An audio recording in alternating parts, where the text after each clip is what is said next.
Boa noite a todos e a todas que nos acompanham pelas redes sociais, especialmente pelo Facebook, né? E você também que vai ver o vídeo depois no YouTube da Unicamp. Nós somos a Associação de Docentes da Unicamp, a do Unicamp, representando os professores da Universidade Estadual de Campinas. E nós estamos aqui com o nosso segundo debate a respeito do coronavírus, dessa pandemia que tem assolado o mundo, especialmente agora o nosso país, né?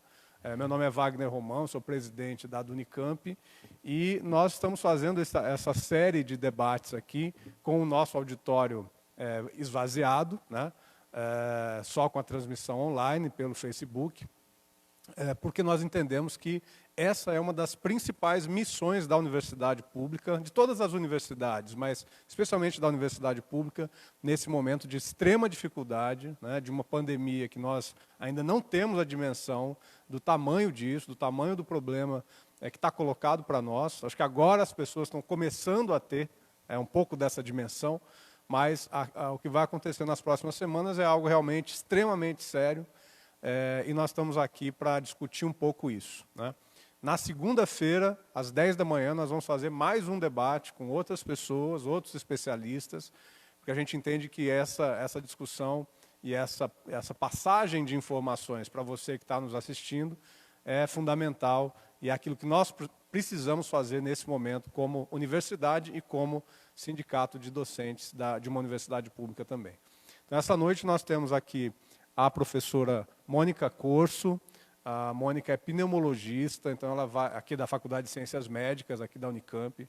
A Mônica vai falar especialmente sobre as questões clínicas da doença, da Covid-19. Né? Eu tenho o Guilherme Melo, que é nosso colega do Instituto de Economia da Unicamp, né?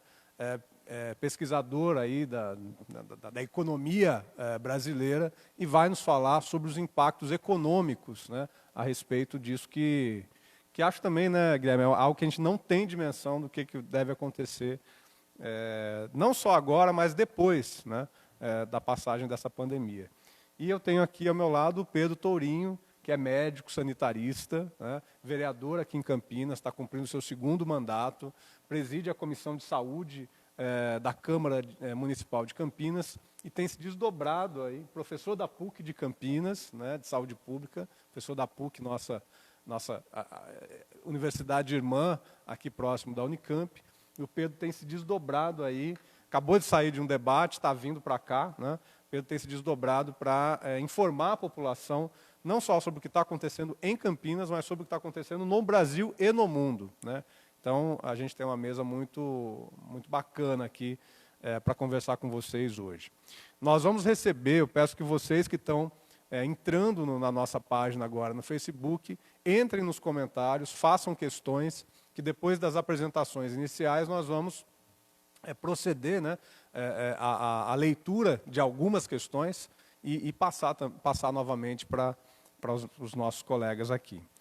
A gente espera que a gente tenha aí no máximo uma hora e meia de debate, para que você possa também organizar o seu tempo aí na sua casa. Mônica, passamos para você então. Muito obrigado pela tua presença, Mônica.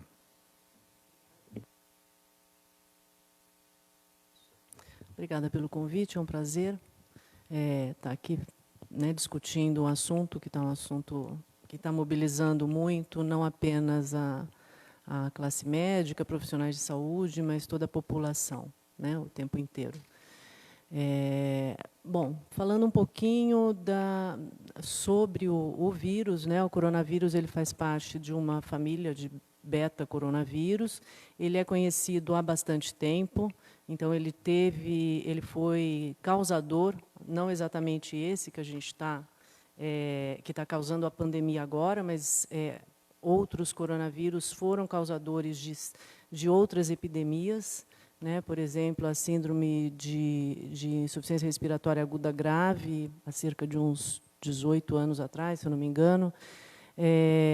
E esse coronavírus, ele tem algumas particularidades, resultado aí de mutações, embora seja parecido com vírus que já causaram outras epidemias, ele tem algumas diferenças, de modo que, basicamente, ninguém tem imunidade para esse Covid-19, como foi batizado aí pela OMS.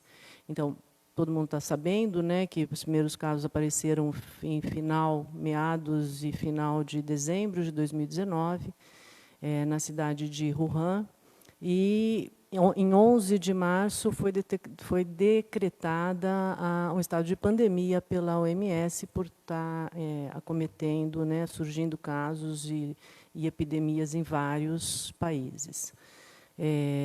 Bom, falando um pouco da doença propriamente dita, a aquisição do vírus é por via respiratória, similar à aquisição de outras viroses, então isso justamente é um fator aí até de dificuldade, de confusão, mas se pega coronavírus por via respiratória, por meio de secreção respiratória, de ficar perto ou cuidar ou enfim, né, conviver proximamente com pessoas, e você, por meio de tosse, de espirro, de fala, é que a gente adquire esse coronavírus.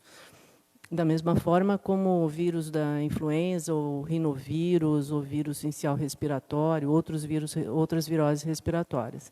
Esses vírus, então, penetram na via respiratória, inicialmente, em geral, se instalam em vias aéreas superiores e depois eles chegam nas vias aéreas inferiores.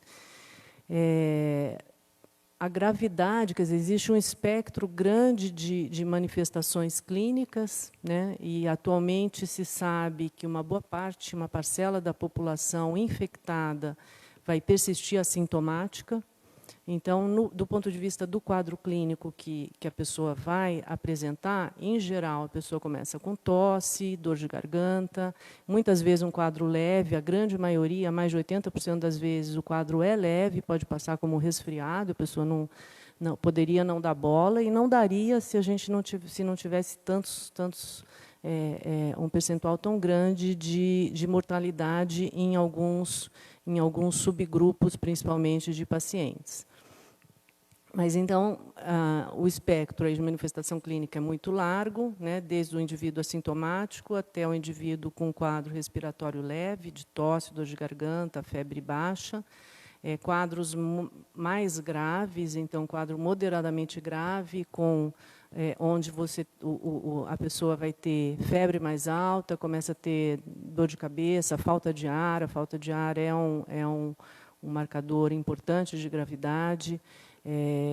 Então, né, quando você pensa em num crescimento, numa gradação de gravidade dos sintomas e da doença, a presença de falta de ar, a presença de febre alta, dor muscular, dor de cabeça, tudo isso são critérios que indicam maior gravidade, tem que alertar a pessoa que ela deve procurar atendimento médico e se preocupar com o que está acontecendo com ela. Até os casos mais graves, que são uma minoria. Então, no levantamento do Centro de Controle de Doenças da China, né, com mais de 44 mil pessoas, a gente pode ter algumas lições importantes assim, para também tentar prever e tentar se preparar para o que pode acontecer aqui no Brasil.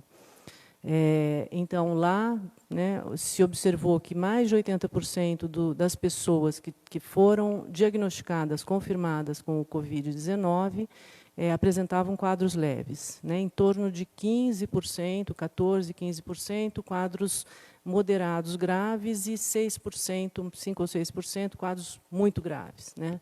E a mortalidade realmente que acontece lá, em torno de 2,5% a 3%, é mais ou menos metade desses pacientes com quadros muito graves. Então, a gente espera mais ou menos isso, mas tem que se considerar que existe uma parcela de pessoas assintomáticas que simplesmente elas não foram diagnosticadas.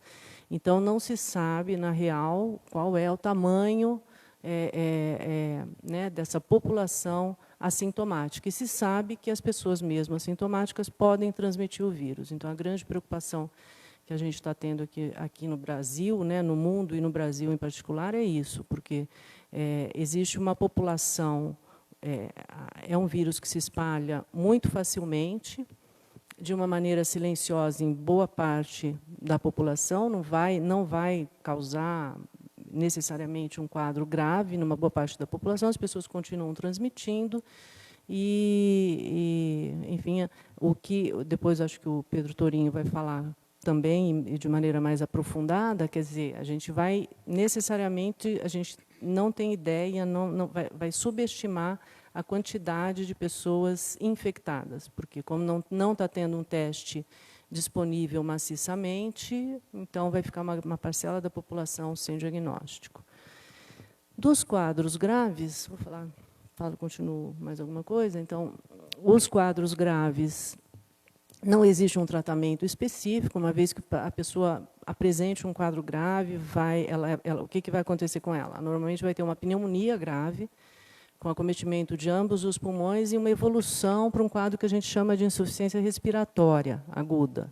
Então, onde começa a ter comprometimento de troca de gases, a pessoa fica com baixa de oxigenação e, na evolução, quer dizer, o tratamento disso é sempre um suporte ventilatório, a pessoa tem que ser tratada e, se ela vai progredindo na insuficiência respiratória, ela acaba requerendo o uso de ventilação invasiva, né? Então, colocar tubo para respirar, ligar esse tubo de respiração num equipamento de ventilação mecânica e cuidados de UTI.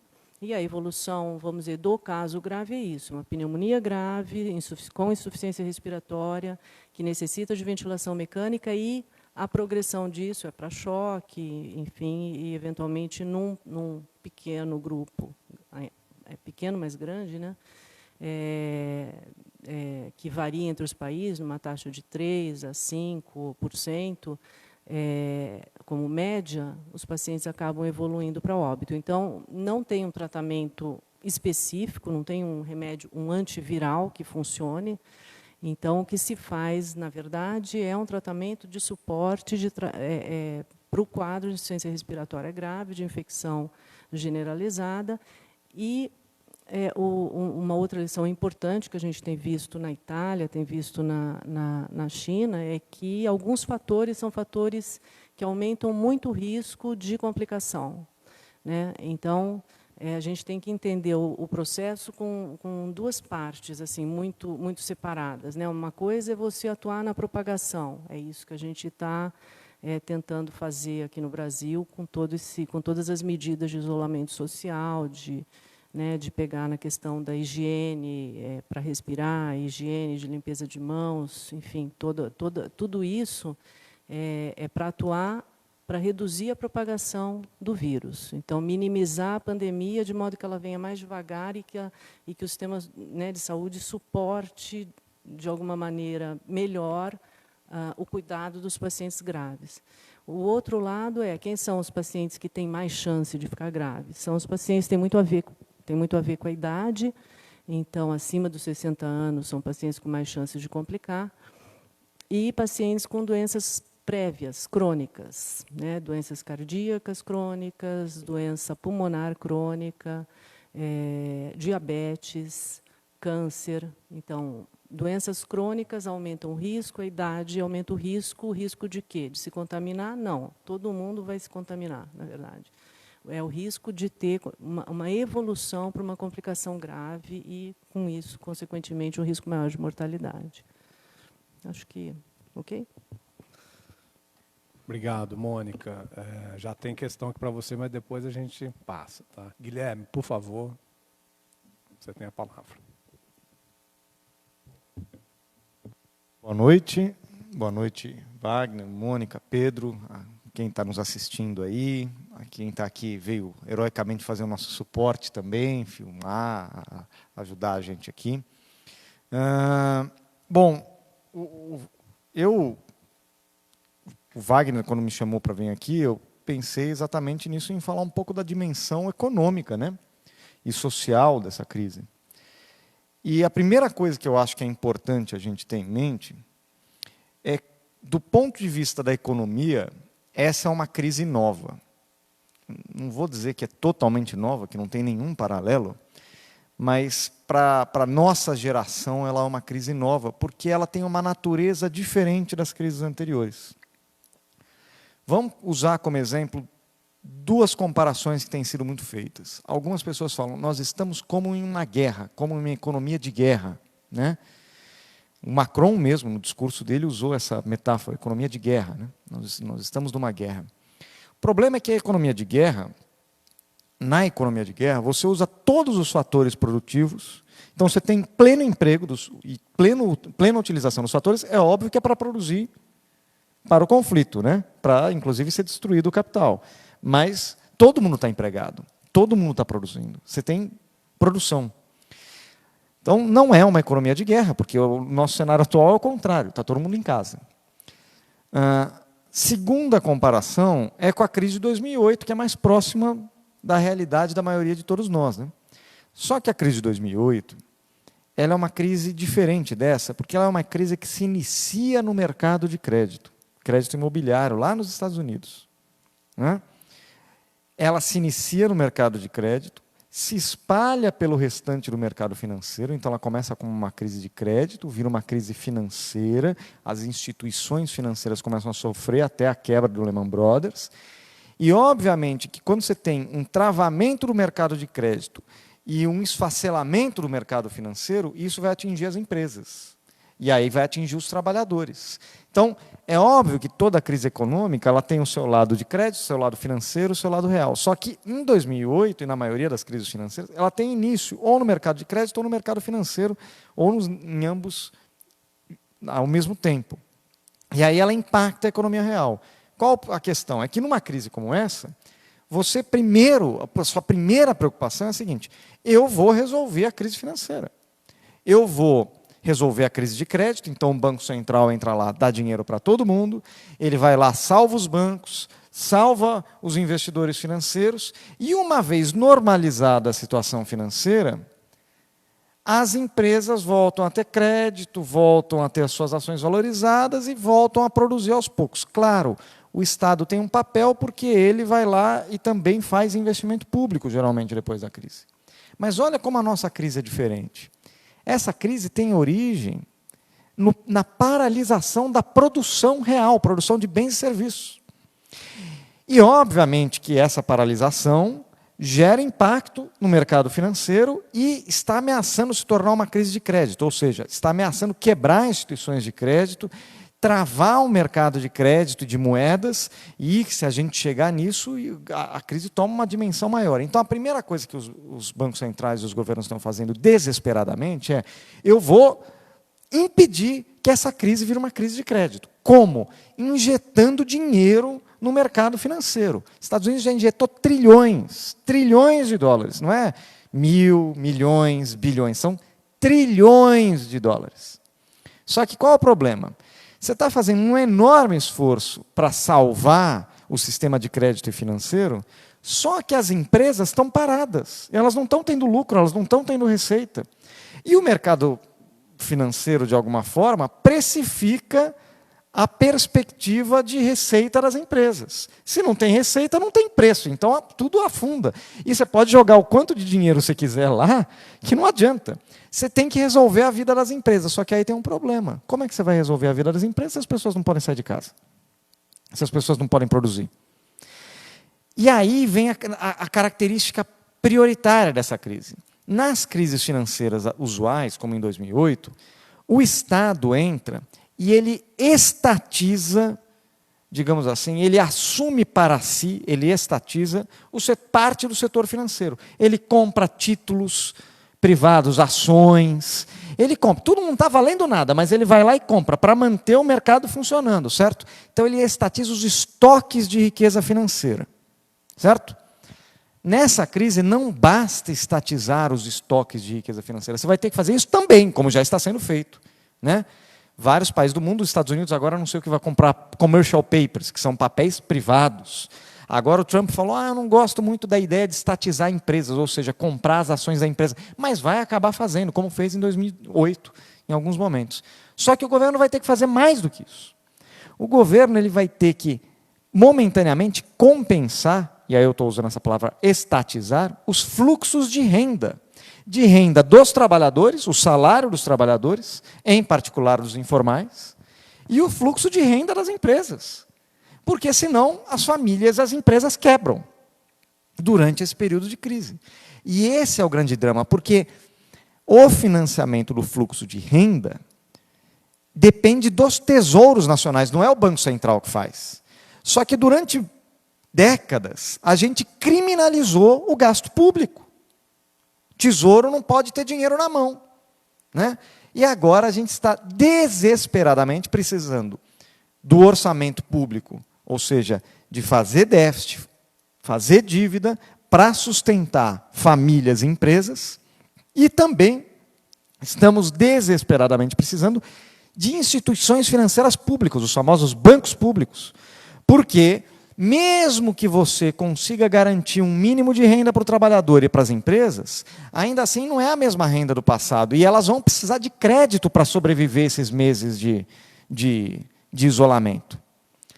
Então, você está precisando do orçamento público e dos bancos públicos, exatamente tudo aquilo que até ontem era pecado você falar. Eu acho engraçado porque até ontem, muitos economistas no Brasil falavam assim, não pode gastar em saúde, não tem dinheiro. Não pode gastar em educação, não tem dinheiro. Não cabe no orçamento. Hoje, esses mesmos economistas estão falando que tem dinheiro. Que tem que gastar mais, que tem que gastar para os hospitais, mas é óbvio que tinha dinheiro antes.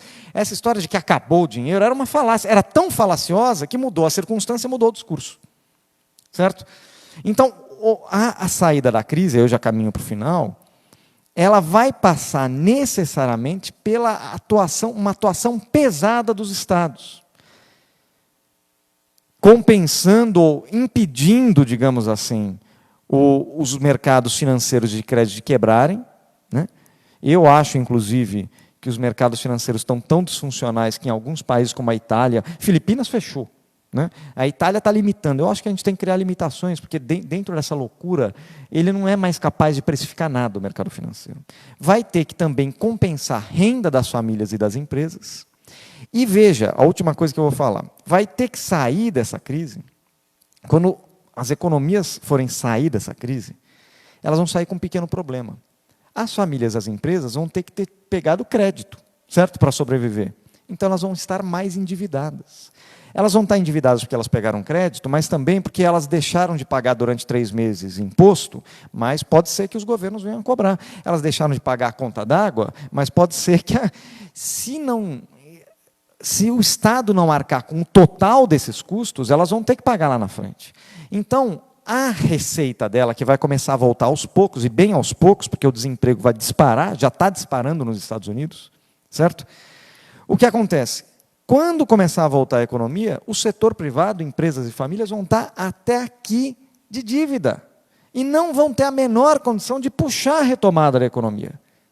Então, você vai precisar do Estado com investimento público. Não tem outra saída, com banco público e investimento público. Vão precisar de pacotes fiscais enormes esse ano para combater o momento grave e ano que vem, os próximos anos, para conseguir fazer a retomada da economia. Só que aí vão falar o seguinte, o mercado financeiro, quando voltar ao normal, vai falar o seguinte, está muito endividado, não pode. Por isso que a gente vai ter que discutir também reformas tributárias, para financiar esses gastos que o Estado vai ter que fazer. De quem é que vai arcar com o custo disso? Então, esse é um panorama geral que vai passar por todos os países. Depois, se vocês quiserem, a gente pode entrar na discussão do que o Brasil tem feito, o que dá para fazer aqui, o que não dá, porque, claramente, todos nós sabemos que as medidas tomadas até hoje pelo governo são absolutamente insuficientes. Ele está prevendo uma crise de 3 meses. Não entendeu o que é a crise. A crise, como eu estou mostrando, é uma crise de longa duração que vai mudar a forma de organizar o setor público e privado no mundo inteiro e no Brasil em particular. É isso. Obrigado. Obrigado, Guilherme. Já tem questão para você também aqui. Pedro, por favor, a palavra é sua. Alô. Bem, boa noite, Wagner, boa noite, Mônica, boa noite, Guilherme. Um prazer falar com vocês aqui. Olá para o pessoal que está assistindo a transmissão. Acho que a Mônica já falou um pouquinho, né, sobre as características desse vírus, o Guilherme falou sobre o contexto nacional que a gente está vivendo. E eu queria falar um pouquinho sobre o que tem sido a nossa resposta e o que a gente pode esperar da evolução desse quadro que a gente está enfrentando no Brasil, né? Primeiro, colocar alguns elementos, né, que nós estamos enfrentando, então, um vírus que foi introduzido de um outro país, né? O primeiro caso no Brasil hoje tem, se não me engano, 21 dias que ele foi ele foi identificado, né? Então nós estamos com acho que 21 dias de casos. Hã? Assim, acho que 21 dias do primeiro caso notificado e confirmado aqui no Brasil, né? E nós estamos evoluindo com uma proporção de aumento de casos bastante significativa. Eu vou falar um pouquinho depois dela, né? O que a gente esperava que fosse feito no Brasil? O Brasil demorou um pouco mais do que outros países para ter o primeiro caso confirmado, né? Então nós estamos mais ou menos uns 22, 23 dias na frente, aí, vamos dizer, depois dos países europeus. A Itália, por exemplo, teve o primeiro caso cerca de 22 ou 23 dias antes do Brasil, né? A Espanha, idem e tal. Mas o que se esperava, então, que tivesse sido organizado e feito, né, para a gente poder tentar trabalhar? Toda vez que a gente vai enfrentar uma epidemia desse tipo, a gente tem duas etapas muito distintas: a fase de contenção e a fase de mitigação. A transição entre uma fase e outra, ela passa muito por questões como, por exemplo, a ocorrência de transmissão comunitária num determinado ambiente, a extensão do território que foi tomada pelo problema, né, a velocidade de disseminação, né, desse problema. E o coronavírus está colocando o nosso sistema em xeque em todos esses aspectos, e a gente teve algumas medidas na nossa resposta que eu acho que estão facilitando, né, que a gente tenha a perspectiva de uma crise bastante importante. Então vamos lá, né? Na fase de contenção, a gente tem que fazer um esforço muito grande para identificar todos os casos, né, na expectativa de garantir que não vai haver uma disseminação, vamos dizer, descontrolada do problema, do vírus, no caso, né, que cause um aumento exponencial do número de casos. Então, para isso, a estratégia que a Organização Mundial da Saúde recomendou foi efetivamente de testar em massa a população, isolar tanto a população que já tem apresentado sintomas, os casos confirmados, né, fazer a testagem também dos contactantes dessas pessoas para que a gente pudesse ter a melhor informação possível a respeito de quem de fato está com o vírus, isolar essas pessoas, garantir que os casos então tivessem sendo rapidamente identificados e as pessoas não pudessem continuar a transmitir o vírus, né? Essa seria a expectativa inicial, né, de resposta que a gente precisaria ter. O que acabou acontecendo e o que a gente está vendo nesse momento? De maneira muito rápida, a gente fez uma transição, pelo menos nos municípios do Rio de Janeiro e de São Paulo, né, de um contexto em que a gente podia ter a expectativa de contenção para um contexto em que a gente começa a pensar nas ações de mitigação. As ações de mitigação são ações que, evidentemente, elas continuam reproduzindo as medidas de contenção, né, no sentido de tentar manter os esforços para que as pessoas não contaminem as demais com o vírus, mas também começar a organizar e a implementar medidas que garantam que a resposta que o sistema de saúde vai dar vai ser uma resposta satisfatória, suficiente para a dimensão, para a intensidade do problema, né? Nenhum país do mundo teve uma resposta 100% satisfatória, mas isso que está sendo sugerido pela Organização Mundial de Saúde é baseado no que já aconteceu de experiência tanto com o SARS-CoV-2 quanto com outros quadros de doenças respiratórias com um perfil de transmissão similar a essa que a gente está enfrentando agora, né? E, de fato, as medidas mais bem-sucedidas no sentido de conter e de viabilizar, garantir que os sistemas de saúde, pelo menos, dessem conta ou garantissem condições mínimas para assistir a população que adoecesse, são as medidas de restrição que podem ter diversos graus, né, a depender da adesão, da maneira como as pessoas conseguem efetivamente compreender a importância dessas medidas de restrição da socialização e de mudança de alguns hábitos que são hábitos que predispõem à transmissão do vírus. Então, medidas como, né, a gente falou, lavagem sistemática das mãos, né, a questão das distâncias seguras para a conversa entre as pessoas, né, no contexto de sintomáticos, o uso de máscaras, a questão da restrição no domicílio, né, inclusive uma das avaliações sobre o que está acontecendo na Itália passa por um entendimento de que na Itália, particularmente, essas medidas foram assumidas com um bocado de leniência pelo poder público, de uma forma, um bocado diferente, por exemplo, do que aconteceu nos países que já tinham enfrentado a SARS lá em 2002, 2003, que eram países que já estavam, de alguma forma, né, com a cultura um bocado já predisposta a aderir muito rapidamente a essas medidas de restrição da socialização, de higienização das mãos, etc. Na Itália isso não aconteceu e hoje o que a gente está vendo é uma situação efetivamente de colapso do sistema de saúde italiano, né? A Mônica falou aqui, tem é difícil a gente quantificar exatamente percentuais, mas o fato é que o SARS-CoV-2 provoca um número grande de casos que vão precisar de assistência em terapia intensiva, internação hospitalar, né? E como é um vírus que tem uma capacidade muito intensa de se disseminar, né? Mesmo que esse percentual, no dia que a gente de fato tiver números satisfatórios, eu não sei se a China é quem vai ter os números mais satisfatórios ou a Coreia, enfim, o Japão, mas o fato é que, mesmo que seja um número baixo, ele ainda é um número que, para a capacidade da maior parte dos sistemas de saúde do mundo, é um número muito elevado, né? E aí, nesse sentido, a gente precisa mesmo compreender que, neste momento, no Brasil, a gente está ainda em tempo de fazer de produzir um processo de misto, de contenção, né, e mitigação, especialmente onde já está acontecendo a transmissão comunitária, no Rio e em São Paulo,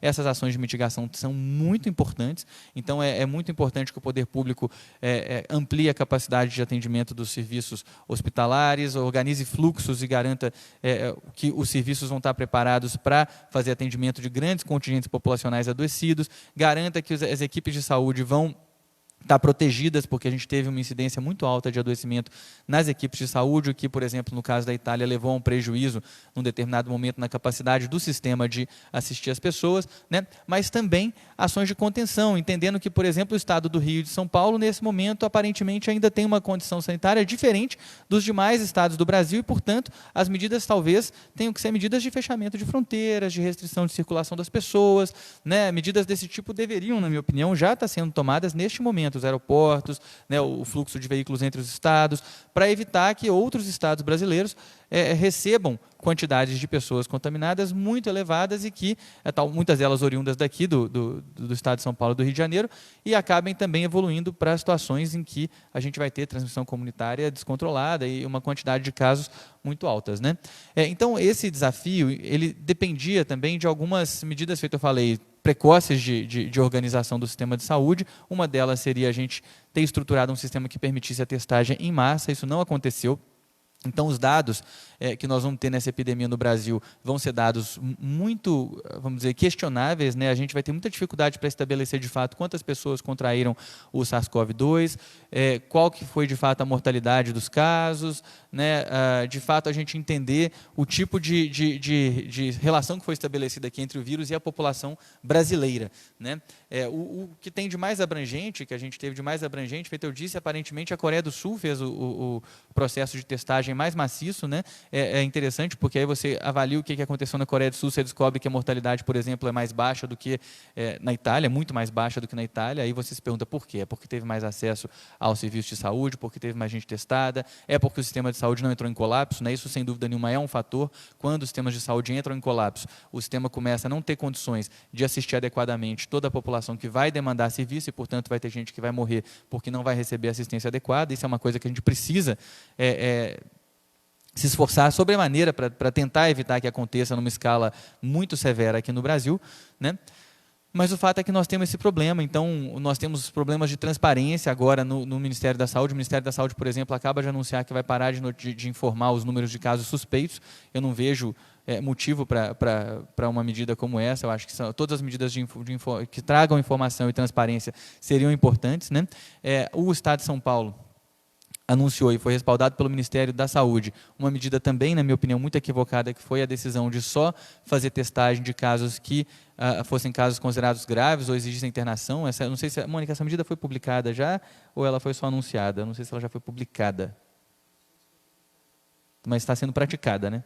Na prática, está praticada. É o que está acontecendo. O que é um problemão, porque efetivamente a gente vai perder a referência dos casos que são casos mais leves e das pessoas que são assintomáticas e que foram infectadas. Era muito importante você conhecer os casos, poder testar as pessoas que tiveram contato, fazer a contenção sistemática dessas pessoas de forma muito organizada, né? Até para poder, talvez ainda nesse momento, evitar medidas futuras, que são as medidas, por exemplo, que foram adotadas na China e que foram medidas num grau de radicalidade literalmente nunca visto na história da humanidade inteira, né, como foi o caso do que foi feito na província de Hubei, na China, né, onde fica lá Wuhan, que foi o epicentro da doença, em que houve um fechamento de de circulação das pessoas, que, por exemplo, as pessoas precisavam de autorização do poder público para poder sair da cidade de Wuhan, que é uma cidade com 10 milhões de habitantes.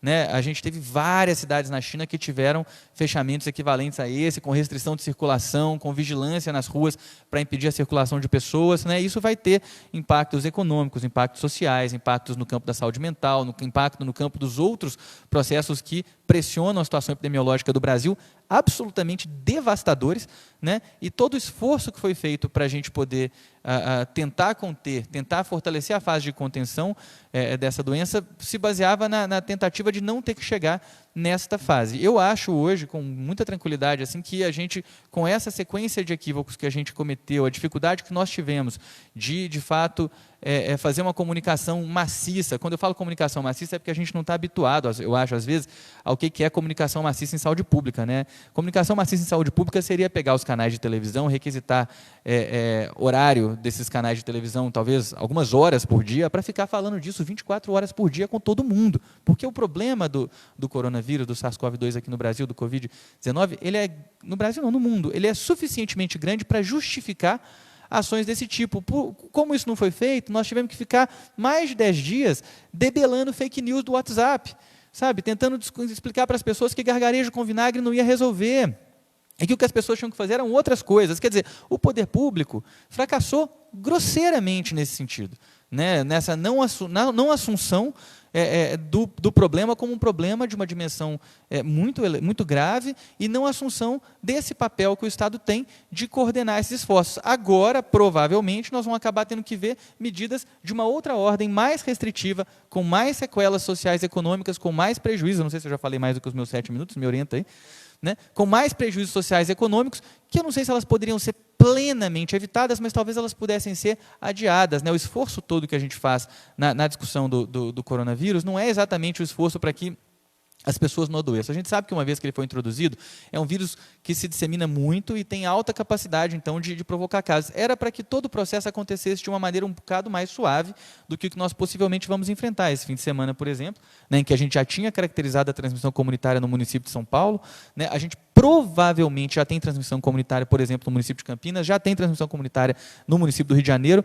Né, a gente já tem outros municípios que devem ter transmissão comunitária. Nós estamos tendo um atraso, né, no resultado dos testes, isso prejudica um pouco a nossa capacidade de anunciar a transmissão comunitária, né, formalmente, mas a gente tem todos os indícios para dizer que já temos. A gente viu as pessoas se comportando quase que normalmente. Eu vi gente indo para a porta de estádio, mais de 1.000 pessoas, a gente viu as praças cheias de gente, aniversários, velórios, casamentos, batizados, todos acontecendo normalmente, coisas que jamais poderiam estar acontecendo. Um evento... A Coreia do Sul, para já ir fechando aqui, teve um caso muito particular. Eu não sei se a Mônica viu o paciente 31. Você viu essa história? A Coreia do Sul, ela no começo, como ela tem essa história de saber enfrentar esse tipo de quadro, por já ter vivido esses episódios anteriormente, como todo o leste da Ásia já viveu coisas parecidas, né? No caso da SARS de 2002, foram 27 países afetados. Ela estava controlando razoavelmente bem os casos. Aí teve eu não estou exagerando, foi um paciente, que era o paciente 31, que rompeu totalmente as medidas de isolamento e quarentena por uma questão pessoal, tinha a ver com uma questão religiosa, etc. Frequentou eventos religiosos e sugere-se que esse paciente foi responsável por algumas centenas de contaminações. E, a partir daí, a Coreia do Sul deu um pico imenso de casos, porque essa centena de contaminações foi muito mais difícil de conter do que os quadros iniciais que estavam ali pingando. Né? E aí a Coreia do Sul teve um pico de cerca de 8.000 casos. Né? Para informar as pessoas, é legal as pessoas saberem, o Brasil, hoje, ele está evoluindo dentro das curvas de progressão, de quanto tempo você demora para dobrar o número de casos. O Brasil está numa curva muito parecida com a curva italiana e com a curva espanhola e iraniana. Tá? É a curva do começo do processo. A gente está dobrando a cada 2 dias o nosso número de casos, ou a cada 3 dias, mais ou menos. Tá? A gente está entre 2 e 3 dias.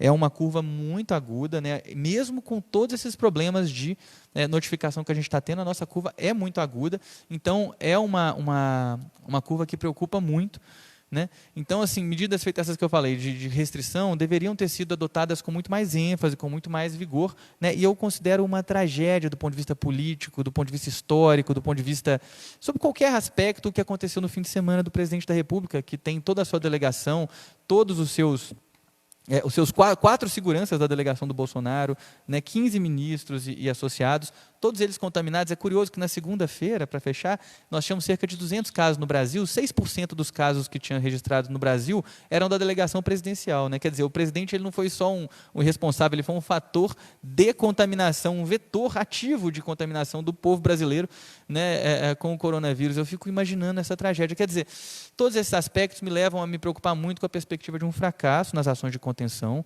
né? A gente sabe perfeitamente o tanto que nossa capacidade de mitigação é limitada. Então, eu acho que a gente tem que antever medidas realmente muito draconianas e traumáticas de restrição de circulação das pessoas, que, infelizmente, dificilmente vão ser evitadas. Tá bom? Muito obrigado, acho que era isso. E a gente prossegue no debate. Valeu, Pedro, obrigado. Então, eu vou passar aqui a fazer as questões. Primeiro, as da Mônica. Tem várias pessoas, o Ricardo da Rábia, que é nosso colega do Instituto de Computação, o Matheus Guide, a Olívia Ribeiro, nossa colega da Faculdade de Educação Física, o Daniel Chaves, que trabalha aqui conosco, aqui na Unicamp, a Zilda Záquia, o Alessio Cal, que é vereador aqui em Valinhos, e o Paulo Mariante, nosso companheiro aqui de toda a militância dos direitos humanos aqui na cidade de Campinas, entre outras, né? Todas essas pessoas fizeram perguntas que eu acho que cabem para a Mônica. Então, Mônica, o Ricardo pergunta sobre as pessoas que apresentam fibrose pulmonar, se elas têm sequelas, né? Acho que é bom você ir são bem diferentes, acho que você vai ter que falar de uma em uma. Não, aqui não vai ter jeito. Acho que para você vai ter, Guilherme, mas para a Mônica são bem específicas. Para a pessoa que tem fibrose pulmonar? Isso. Aqueles que apresentam fibrose pulmonar, se elas têm sequelas, né, Então, a fibrose pulmonar é uma das doenças pulmonares crônicas, né? Ainda não tem na literatura esse subgrupo exatamente de pacientes para saber se eles vão, vamos dizer, melhor ou pior em relação às complicações. Mas a fibrose pulmonar, quando ela existe numa pessoa, ela é uma situação onde o pulmão realmente fica debilitado e com uma capacidade menor, né, com menos reserva para resolver um processo inflamatório agressivo, como pode acontecer na infecção pelo Covid. Aí. Então, as recomendações para uma pessoa com fibrose pulmonar, na verdade, são as mesmas para as outras doenças pulmonares crônicas, né? Por exemplo, DPOC, para asma, para quem tem bronquiectasia, para quem teve tuberculose e tem sequela. Quer dizer, as recomendações são pessoas mais susceptíveis às complicações da doença e até mesmo mais susceptíveis, eventualmente, à infecção, à contaminação. Mas as recomendações são as mesmas, né? Sobretudo usar as medicações de uso crônico, então o quão mais aderente, né? O quão mais o paciente, a pessoa que tem a doença pulmonar crônica, ela usar a medicação, se manter o mais tratada e controlada das doenças de base, tanto melhor para o manejo. E mais todos os cuidados aí que o Pedro falou e que acho que está sendo muito veiculado aí para prevenir o contato. Certo. A pergunta do Matheus é sobre diabéticos. Se as pessoas se essa questão dos diabéticos terem mais chance de agravamento, maior chance de agravamento, se são pessoas com tratamento descontrolado ou qualquer pessoa diabética. Eu acho, pelo que eu tenho lido, qualquer pessoa diabética. Tá? Então, acho que está no mecanismo da doença, talvez no uso de algumas medicações para diabetes, ainda não se tem, eu não vi nenhum estudo assim, que fez uma análise se o doente com diabetes controlada ele é melhor do que o paciente com diabetes descontrolada, enfim, não vi isso. Então, eu considero que é um fator de risco, independentemente do controle, pelo que tem de evidência até esse momento. A professora Olívia pergunta sobre hipertensos, né? Como devem se cuidar, se há algo específico? Então, da mesma forma que a diabetes, não tem estudo comparando hipertenso controlado com hipertenso não controlado. É possível que os mecanismos, né, fisiopatogênicos envolvidos na hipertensão e muitas vezes envolvidos no tratamento da hipertensão predisponham à infecção e à gravidade, né, à complicação para virar um caso mais grave pelo Covid-19. Mas, vamos dizer, o que se sabe até agora dos fatores de risco, né, pelos estudos aí epidemiológicos, é que você tem mais risco em determinadas situações, e é óbvio que se a pessoa acumula, né, vários fatores de risco, a gente é bem plausível considerar que ela tem mais risco. Então, a pessoa que tem 70, 80 anos, tem diabetes, tem hipertensão, ela tem vários fatores de risco que provavelmente fazem com que ela tenha mais risco de complicação, o que também não quer dizer que ela realmente vai, enfim, evoluir com uma complicação, insuficiência respiratória e vir a falecer por causa disso. Sim. E o Daniel pergunta sobre as crianças. Elas estão no grupo de risco. Então, nos dados chineses, as crianças elas são um grupo bem pequeno, menos afetado. Então, cerca até, se eu não me engano, 2% do total de afetados tinha menos de 20 anos. E no grupo de criança, a taxa de infecção é pequena, mas existe. Tá? Existe. Eu acho que, como não se tem, mesmo nos dados chineses, e sobretudo nos outros dados dos outros países, não se tem uma dimensão muito clara do tanto da importância e do número, do tamanho dos portadores assintomáticos, a gente não há segurança para falar, as crianças não têm perigo e o quê? As crianças têm que ter o mesmo nível de precaução que os adultos. E aí eu chamo a atenção de um dado aqui que para mim é bem importante, que é o seguinte: quando a gente pensa no momento da pandemia para os países europeus, para a China, é um momento diferente do Brasil. No Brasil, a nossa pandemia ela vai chegar junto com os surtos que a gente habitualmente tem, vai se sobrepor às infecções virais que aparecem nessa época do ano e que são sazonais, como a infecção por influenza, como a gripe por influenza. Na faixa pediátrica, por exemplo, é muito comum outra infecção viral, que é por vírus essencial respiratório, que muitas vezes pode dar quadros graves. Então, a gente vai ter tudo ao mesmo tempo, né?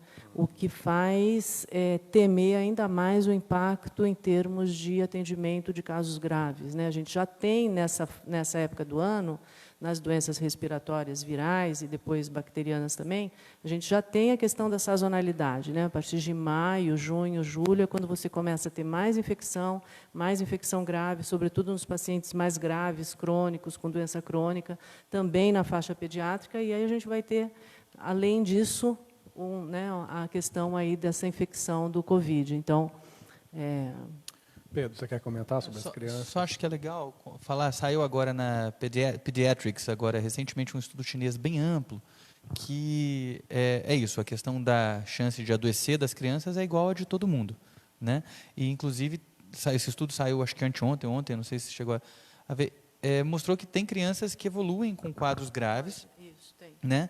Apesar de ter evolução de quadros graves em crianças, né, pelo menos na amostra que foi apresentada, que era uma amostra muito grande, de acho que uns 40 mil casos no total, teve apenas um óbito abaixo de 20 anos, que foi um jovem de 14 anos, né, e, de fato, óbitos em menores de 9 anos, que eram dos subgrupos que eles estavam segregando ali a população, não aconteceram, e até um questionamento ali no paper ainda se não pode ter sido concomitante com outros quadros, como vírus essencial respiratório, outras coisas assim.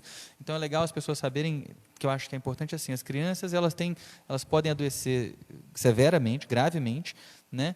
A absoluta maioria dos casos em crianças vai ser super moderado e tudo mais, mas elas são vetores do vírus como todo mundo pode ser. Então, as ações de proteção à criança e né, contenção da socialização das crianças. Não adianta ficar em casa e botar todos os vizinhos para brincar, as crianças para brincar juntos, entendeu? Eu tenho na minha casa, eu tenho uma criança de 2 anos e 8 meses, que tem uma criança de 2 anos e 10 na frente e uma de 2 e 11 do outro lado. E, infelizmente, eles estão conversando pelo portão, né, porque não podem se encontrar mesmo, mas pelo menos alivia um pouquinho saber que a chance de ter casos graves com letalidade importante neste quadro, diferentemente, por exemplo, do que a gente teve, né, em outros quadros de influenza, etc., é um bocado mais baixo. Isso para mim foi um grande alívio. Legal. Mais 2 para a Mônica. Mônica, sobre os tratamentos experimentais. Pergunta da Zilda, se existem. Olha, tem vários trials clínicos aí acontecendo com várias medicações, mas eu revi agora, né, à tarde, até para ver se tinha alguma outra novidade. Então, com hidroxicloroquina, que é uma medicação que muitas vezes é usada para tratamento de algumas doenças autoimunes, doenças do colágeno, com alguns antivirais, né, o ritonavir, algumas medicações que já foram usadas para tratar AIDS e que agora foram usadas para tratar a epidemia, eu acho que anterior aí, de síndrome de respiratória aguda grave. Algumas medicações anti-interleucina 6, esqueci agora o nome, mas assim, todas essas, não há, algumas com melhora, com estudos experimentais e melhora, vamos dizer, da carga, da quantidade de vírus, mas do ponto de vista clínico, existem pesquisas, trials aí acontecendo.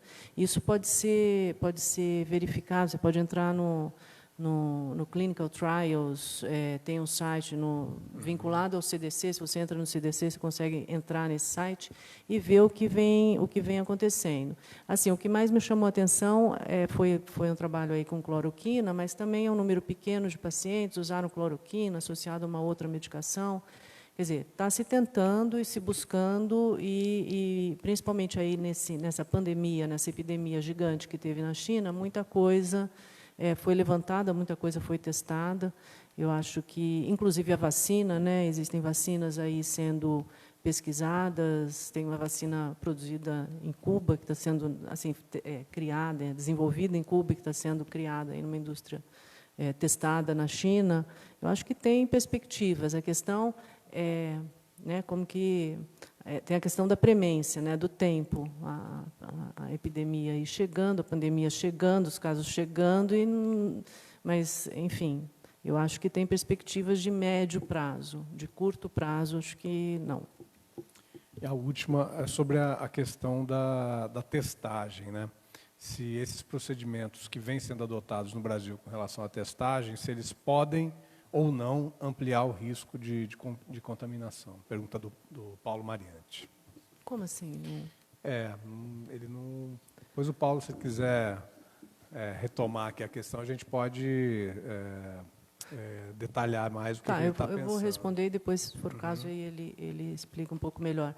A testagem, quer dizer, como o Pedro falou aí, né, a estratégia ideal é a questão do isolamento e da restrição e dos cuidados de higiene e testagem maciça. Isso é a recomendação ideal, foi a estratégia que funcionou melhor. Essa parte da testagem maciça nós simplesmente não teremos, né? Atualmente, o que vem acontecendo e é o que tem para esse momento é a testagem reservada para casos moderados e graves, que são os casos que na realidade é isso que a gente vai ter, dados sobre casos moderados e graves.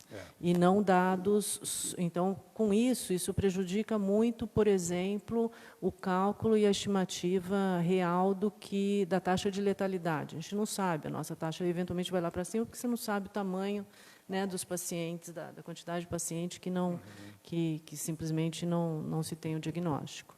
Então, a testagem está muito aquém e apesar de ter aí perspectivas e anúncio de compra de mais 30 mil, de mais não sei quantos mil, talvez o Pedro saiba melhor os números aí, de testes no médio prazo, eu acho que a gente não vai conseguir testar todo mundo que deveria testar.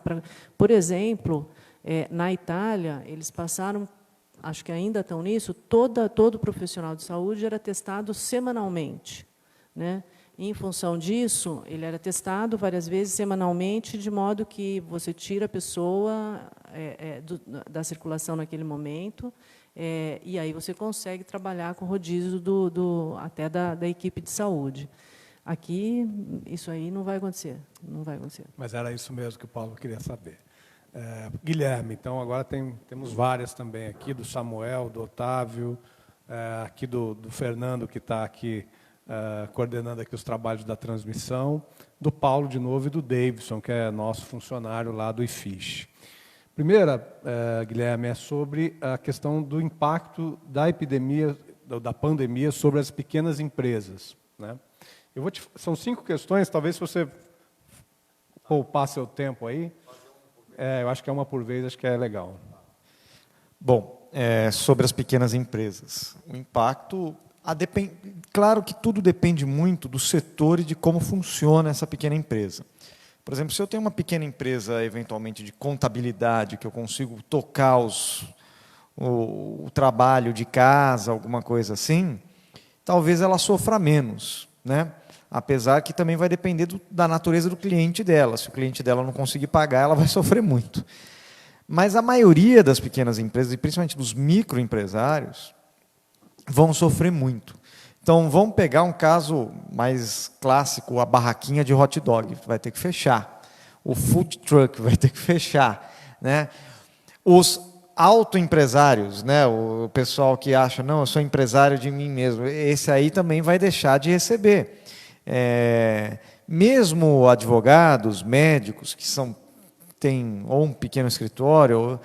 Então, tudo isso entra naquela questão que eu falei.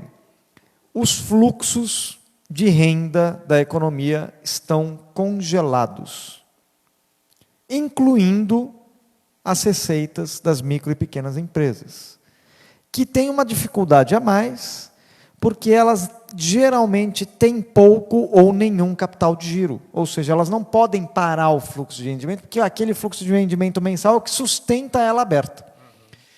E é nesse sentido que você vai ter que ter uma estatização dos fluxos. Então, ou o Estado banca uma parte dos custos, etc., ou, eu diria não ou, eu diria, e oferece crédito para essa empresa continuar aberta pelos meses da pandemia. Então, é isso que tem que ser feito. Legal. O Otávio Augusto está perguntando a respeito do como o coronavírus pode estar acelerando a implantação do capitalismo sem capital, é o termo dele, né? Ou seja, esse capitalismo de serviços, como o streaming, por exemplo, e não de produtos físicos palpáveis. Essa é uma tendência, né?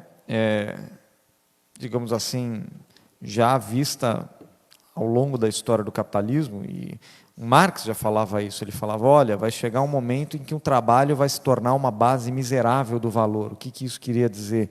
Está falando, o que vai valer aqui é o que ele chamava de general intellect, que é o conhecimento aplicado, conhecimento científico aplicado na produção. Então, ele já percebia isso lá em 1860, entendeu? Então, isso é uma coisa que vem evoluindo muito rapidamente, alguns chamam de economia do imaterial, né? O André Gorz tem livros maravilhosos sobre isso. Agora, a gente tem que entender que isso não quer dizer que não seja capital. Porque o capital não é coisa. O capital não é, eu tenho um celular, é capital, eu tenho uma máquina, é capital. Não, o capital, ele é uma forma, é uma relação social e uma forma de existência, digamos assim.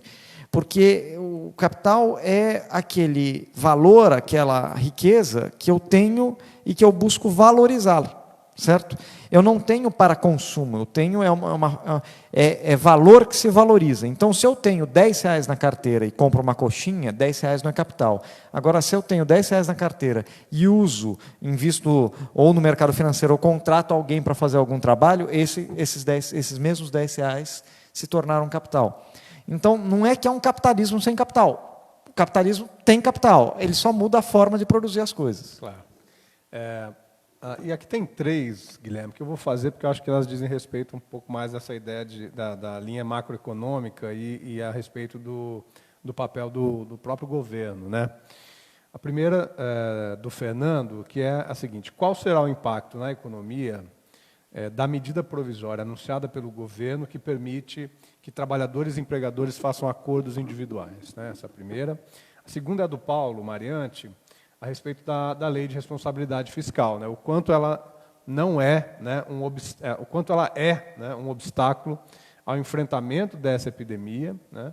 E o quanto esse limite de gastos cria um obstáculo para que a saúde pública possa atender às demandas e às necessidades da população.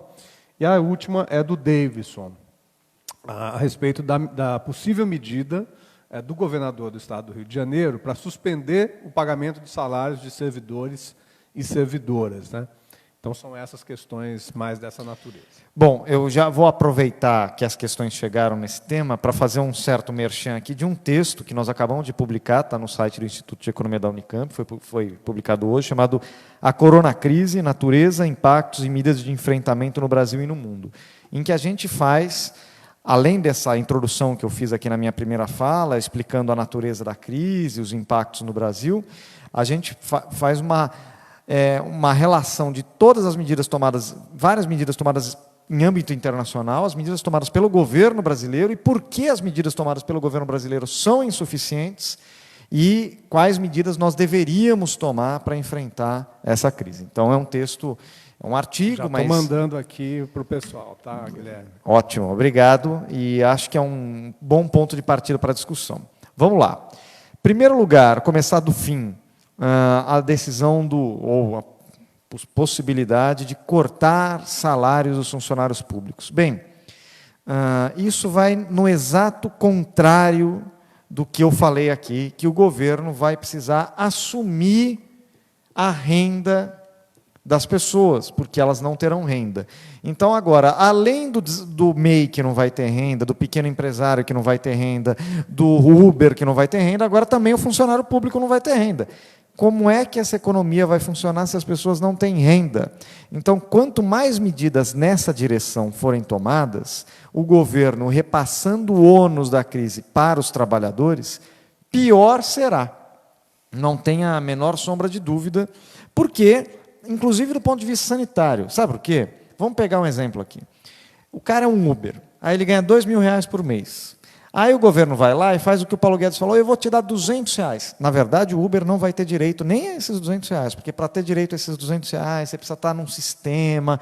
Mas digamos que ele consiga lá, ele conseguiu entrar no sistema, vai ter direito a R$200 por mês. R$200 por mês não paga as contas dele, do mês. Ele tem vida, ele precisa comer, ele tem aluguel, ele tem um monte de coisa. Então, o que ele vai fazer? Nos primeiros dias, ele fica em casa, assustado, desesperado. Daqui 20 dias, ele está passando fome. E aí não tem outro jeito. Ele vai sair para a rua e vai tentar trabalhar, e vai se expor ao risco, e vai expor aos outros ao risco. Então, por uma questão de saúde pública, o Estado tem que assumir, ou pelo menos compensatoriamente, a gente está propondo no mínimo um salário mínimo para cada cidadão brasileiro que não tenha renda, ou que tenha renda menor que um salário mínimo, por um motivo de saúde pública, para as pessoas se manterem em casa durante esse momento. Porque, pelo menos, você vai conseguir comprar comida, você vai conseguir... E, obviamente, ofertar crédito para quem tem um salário maior. Sei lá, às vezes o Uber ganha 3, 4 mil, ele vai ganhar, no mínimo, um salário mínimo e vai ter crédito barato. Com carência, ele não vai precisar pagar o crédito agora, pode pagar lá na frente, para conseguir sobreviver. A segunda questão sobre o teto de gastos, eu acho que é importante dizer que o nosso arcabouço fiscal ele é único no mundo de tão ruim. Não é mentira. Olha, só para vocês terem ideia de tão ruim que ele é, todo mundo começou a falar assim, não precisa derrubar o teto para dar dinheiro para o SUS, basta abrir crédito extraordinário, o que é verdade. Pela regra do teto, basta abrir crédito extraordinário. Mas, pela lei de responsabilidade fiscal, não. Você tem que mudar a meta de superávit ou, como fizeram, decretar estado de calamidade. Só que tem outra lei, que é a regra de ouro, que também não permite. Então, você vai ter que abrir outro crédito extraordinário para a regra de ouro. Quer dizer, elas não nem conversar entre si, elas conversam de tão mal feitas e mal pensadas. E são tão mal feitas e mal pensadas porque são frutos, principalmente a emenda constitucional 95, essa particularmente, é fruto de uma ideologia. Ela já, olha, antes da crise do corona, já estavam discutindo a tal da PEC emergencial do Guedes. Por quê? Porque é uma lei que foi uma emenda à Constituição, a gente colocou na Constituição, coisa que nenhum país do mundo fez, uma regra fiscal que era para durar 20 anos e no terceiro ano ela já ia se tornar infactível. No terceiro ano, de tão mal feita, mal escrita, mal planejada e mal pensada que foi, era fruto de uma balela, né, de um discurso absolutamente incoerente, tanto que agora tem dinheiro, não tinha antes, mas agora tem, né, de tão incoerente que é, de um discurso absolutamente incoerente, ideológico, que foi vendido para o povo brasileiro como a salvação da lavoura. Tanto não é a salvação da lavoura, que antes mesmo da crise do coronavírus, a economia tinha crescido 1% e as expectativas de crescimento estavam caindo. Isso 3 anos depois da aprovação de meta fiscal, etc. Então, o que a gente vai ter que fazer? Fundamental para a saúde, revogar a emenda constitucional 95 esse ano. Não é no longo prazo, tem que ser esse ano. Sabe por que tem que ser esse ano? Porque a gente vai ter que aprovar esse ano o orçamento do ano que vem. E se ainda tiver a emenda constitucional 95 valendo, o orçamento da saúde do ano que vem vai cair. Né? Então, a gente tem que revogar a emenda... 9 bilhões a menos esse ano, sendo que já perdeu desde 2017 20 bilhões. 20 bilhões. Ao que se somariam mais 9 bilhões esse ano. Pois é. Então, quer dizer, você tem que revogar imediatamente e criar... Aí eu acho que a primeira coisa é revogar, para conseguir fazer um orçamento sem essa amarra maluca que se criou no Brasil, entendeu? Então, faz uma emenda constitucional, revoga isso aí, e aí a gente discute qual é a melhor regra fiscal. Pega essas regras todas junto e faz uma regra simples, alinhada com a experiência internacional, que permita a expansão do investimento público, porque o investimento público é uma coisa que gera emprego, que gera renda, que faz a economia crescer, porque, como eu disse, a saída da crise vai depender da ação do Estado. Né? Então, não adianta você querer resolver isso dessa forma. Por fim, a última questão, sobre a negociação entre trabalhador, e estão falando aqui, a gente lê o tempo todo, hoje saiu, possibilidade de corte de 50% dos salários, etc. Mais uma vez, o governo brasileiro... Bom, vamos pegar o Paulo Guedes. O Paulo Guedes, há uma semana atrás, nem isso, falou o seguinte: com 5 bilhões eu derroto o coronavírus. Ele falou essa expressão: com 5 bilhões eu derroto o coronavírus. Quer dizer, é uma pessoa absolutamente inepta. Ele deveria ser declarado inepto, sacado. E o presidente, né, que falava que o coronavírus era uma fantasia, foi cumprimentar. É uma questão assim que já não é mais incompetência, é absolutamente um descolamento da realidade. Nos últimos 2 dias, Pedro, parece que começou a cair a ficha, no sentido de que não, a gente vai ter que dar alguma renda, mas ainda, quando o Paulo Guedes anuncia as medidas, ele fala assim, é por 3 meses, porque a crise vai demorar 3 meses, daqui 6 meses está tudo normal de novo. Não é verdade. As pessoas, não é possível que a essa altura do campeonato, com as pessoas começando a morrer, eles ainda não entenderam do que se trata a crise sanitária, econômica e social. Social por quê? Vai começar a flexibilizar, permitir que o trabalhador seja demitido, permitir que se reduza salário, ou seja, você vai fragilizar o setor privado, as famílias e as empresas, e porque o governo não quer se responsabilizar por isso.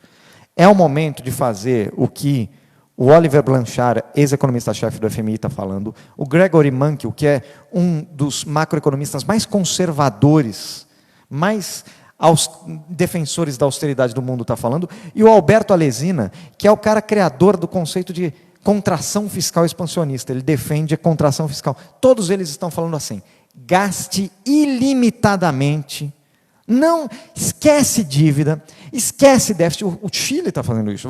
Parece que vai ter um déficit de 10% do PIB.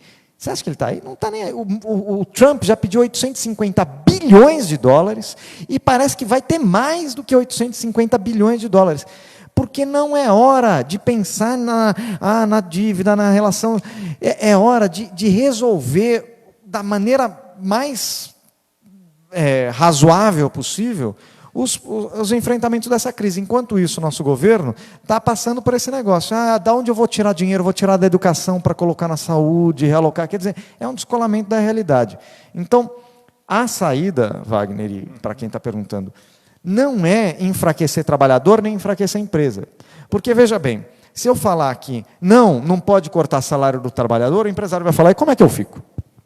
Porque é verdade, o dono de uma loja que tem 2, 3 funcionários, vai ficar fechado por 4 meses, vai ter que pagar o salário total do funcionário. E aí, como é que eu fico? Como é que você fica? Você paga o salário do funcionário e o governo pode devolver uma boa parte disso, te desonerando imposto, não é adiando o pagamento, não, é simplesmente falando, não, agora eu não vou recolher, esses 3 meses aqui não vai ter contribuição sobre folha, imposto, e eventualmente, além de dando crédito, e eventualmente mesmo, fazendo um acordo com alguns setores, falando assim, olha, você paga e eu te devolvo uma parte. Certos setores mais afetados do salário dos funcionários. Em vez de cortar salário, renda do trabalhador, o governo tem que assumir a sua responsabilidade e parece que, infelizmente, o Brasil sempre está chegando muito tarde quando se trata de uma crise tão grave como essa que a gente está enfrentando hoje. Maravilha, Guilherme. Pedro, agora as várias perguntas para você também. Primeiro, a respeito da questão da população que mora nas ruas, né?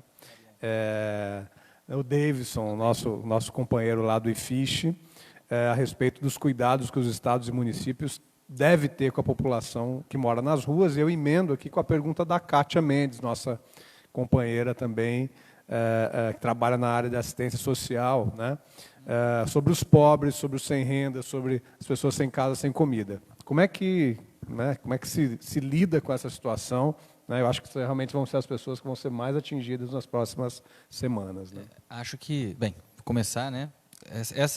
Esses subgrupos aí da população já são subgrupos que já padecem de muitas comorbidades, né? Boa parte deles tem histórico de abuso de substância ou algum transtorno no campo da saúde mental, uma vulnerabilidade muito social muito intensa. Então, já são grupos que, de fato, já são hoje objeto de políticas públicas muito específicas, né? Nós temos em Campinas o consultório na rua, tem a SOS Rua.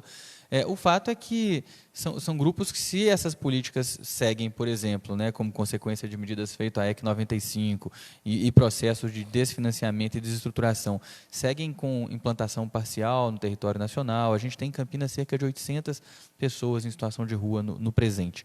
Tá? A expectativa é de que sejam grupos que tenham uma mortalidade mais alta do que a média da população por negligência, né? Porque a gente sabe que vão, não é nem só do coronavírus, eu nem poderia dizer assim, eles vão morrer mais de coronavírus. O coronavírus, se a gente tiver um colapso do sistema de saúde, né, por causa do coronavírus, e de modo geral é isso que já se anuncia, né? A gente já tem, por exemplo, o fechamento de atendimentos agendados em ambulatórios, o HC aqui já está mudando toda a sua rotina, os ambulatórios da Unicamp estão mudando suas rotinas, as unidades básicas de saúde de Campinas deixaram de atender o atendimento habitual.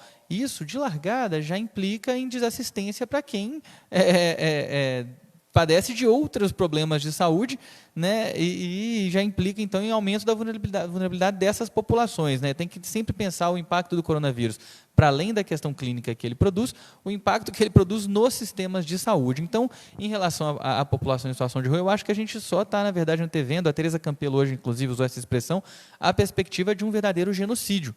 Né? Acho que se é uma tragédia que a nossa liderança nacional nesse momento seja a liderança que é, inclusive a liderança estadual também com muita dificuldade para ter vamos dizer, estar à altura do que esse momento nos exige do ponto de vista de compreensão do que é política econômica, do tipo de flexibilidade que você pode ter para fazer política econômica, de qual que é o papel que as políticas sociais podem ter nesse momento.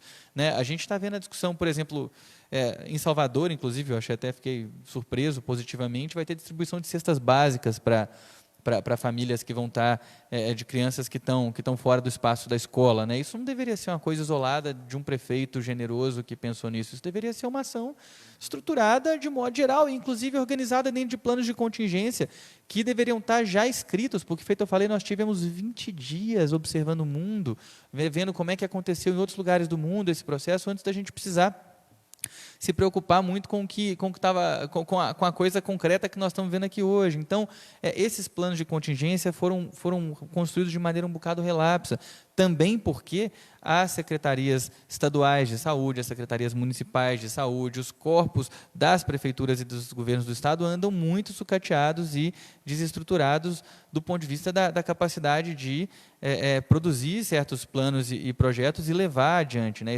Existe um déficit muito profundo de capacidade, nesse momento, desses órgãos executarem políticas públicas, porque está todo mundo quebrado, né? Você pega os governos estaduais, o quão quebrados eles estão e a maneira como o governo federal lida com essa questão, né, das dívidas desses entes. Então, acho que sobre a população em situação de rua, o que eu diria para a Kátia e para o Paulo, para o Davidson, seria esse olhar, né, de que, vamos dizer, isso precisa se tornar um problema público. Isso não é um problema público nesse momento, isso precisa se tornar um problema público muito rapidamente. Eu estou falando de questão de dias, né, senão o que nós vamos ver de fato é um prejuízo particular para essas populações. E, da mesma forma, feito o Guilherme já colocou, o coronavírus, né, porque aí a Kátia perguntou dos pobres, o coronavírus vai gerar sequelas muito distintas para as populações mais pobres em relação às populações mais ricas. Uma pessoa, né, que não tem nenhum tipo de reserva não vai conseguir ficar muito tempo em casa fechada se não tiver uma política pública. E o que nós estamos falando de ficar em casa fechado, vamos lá, nós não estamos falando de 15 dias. Quem está achando que essa crise vai acabar em 15 dias está redondamente enganado. Nem a crise sanitária, quanto mais a econômica. Nós estamos falando de, no mínimo, 60, 90. É difícil fazer previsão aqui, mas vamos lá, os países que conseguiram conter razoavelmente a expansão do número de casos, feito eu falei, que achataram, aplanaram a curva logarítmica de crescimento de casos, né? China, Coreia do Sul, o próprio Japão, esses países não estão tendo mais um aumento significativo de casos. Isso é o que a gente conseguiu de maior avanço até o momento na contenção do vírus, tá? Esses países todos adotaram medidas que já vão se estendendo. Na China foi 23 de janeiro. Nós estamos hoje em 17 de março. Nós tivemos em 13 de março, 19 de março. Em 13 de março, nós tivemos as duas primeiras regiões que estavam em lockdown da China, reabrindo algumas liberdades de movimentação. As primeiras. Tem várias. Quer dizer que a China ainda está, metade da China ainda está toda parada. Né? A Itália não tem perspectiva de sair do contexto de fechamento global que ela está lá. Na Itália só está aberto para visitação pública, supermercado, hospital e farmácia. É lógico, você trabalha numa empresa de internet, sei lá, alguma coisa assim, você sai de casa e vai trabalhar. Ela não está fechada, ela está funcionando, mas está funcionando num contexto em que não existe visitação, trânsito, o seu trânsito é autorizado daqui até ali.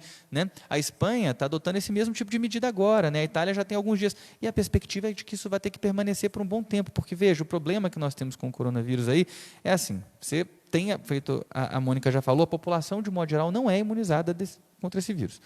Então, você vai lá e consegue controlar esse vírus. Aí você vai lá e abre as fronteiras de novo e volta a vida a funcionar normalmente.